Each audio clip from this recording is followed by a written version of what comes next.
Getting down to some basics today, let's talk about the mental plane.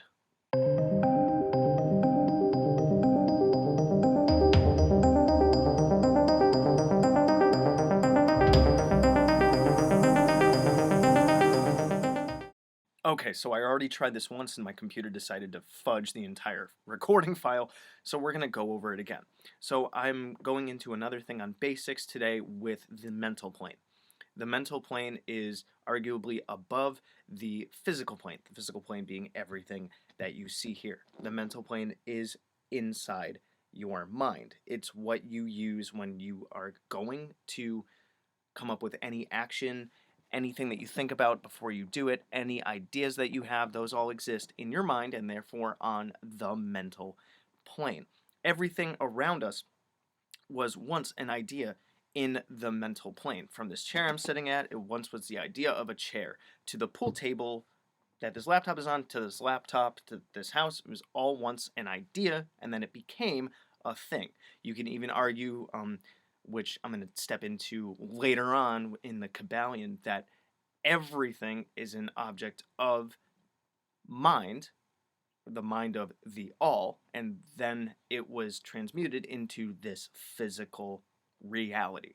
So everything existed once in the mental plane. We'll get to the Kabbalion later. I didn't make notes for it, but we'll see how long it'll take me to actually get around to making that video. Maybe today, maybe not, depending on how many times it takes me to make this one vid without my computer messing up. So, anywho's, like I already said, the mental plane is the place where you come up with ideas before you actually do things. You know, you come up with what you want to make for dinner before you actually make it. You think about what you want to get at the store before you actually go there, hopefully. You know, even people that are impulsive, you are still thinking before doing. The mental plane is your blank canvas to do stuff.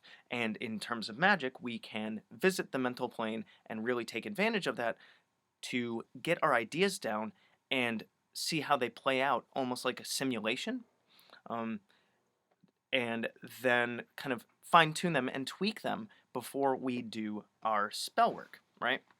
So when you think or visualize, daydream, or dream when you sleep, it's primarily on the mental plane because it's all working in here while your brain's doing the random firings and reorganizing and compartmentalizing things when you dream and your body's going through the whole repair process, all that stuff.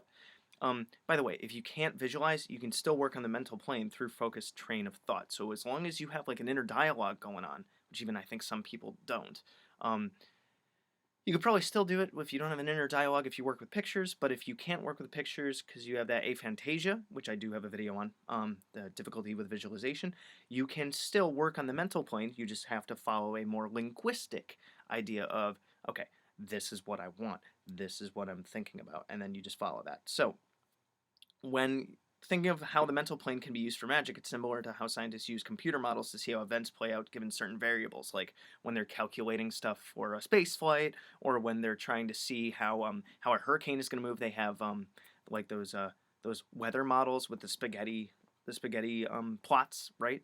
Kind of like that, seeing how it plays out.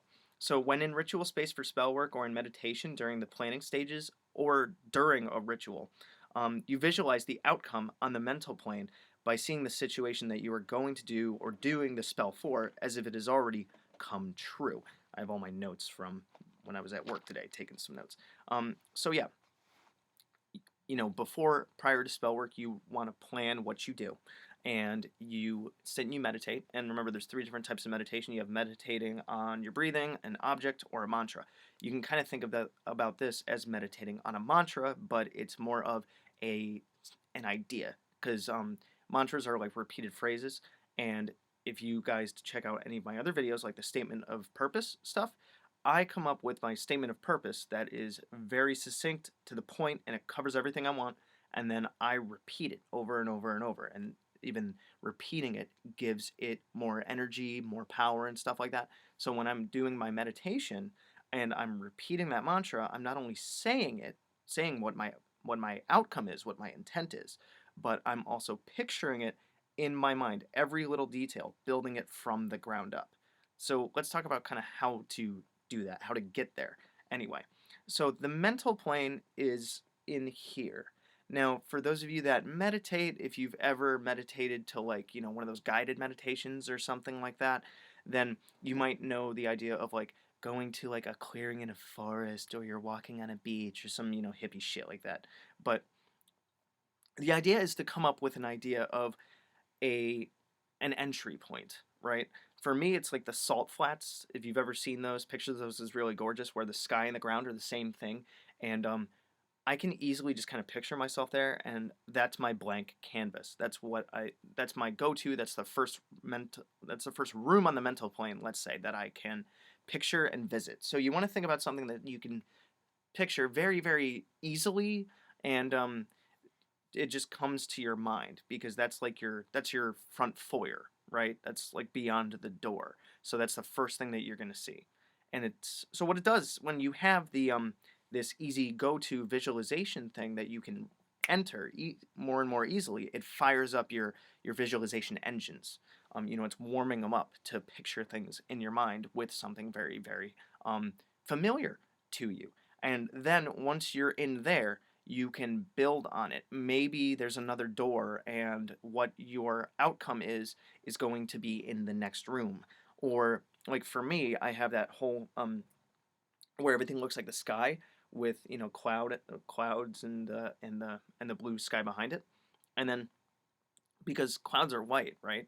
Everything just starts to turn white, and then the colors start to change, and then it starts to build the scenery of the outcome that I am looking for. So I use it like a blank canvas, and that's what you want to get to in the mental plane. So you start off with that familiar space, and then you can have like a transition point, whether it's like a door or a tunnel or something, or an idea of things changing, maybe going to a clear color like the way that mine do with the white, and then you start to build your scenery of your outcome as you are chanting that statement of purpose. Check my statement of purpose video. Maybe I'll pin it in the comments if I can remember to get around to that by the time this comes out.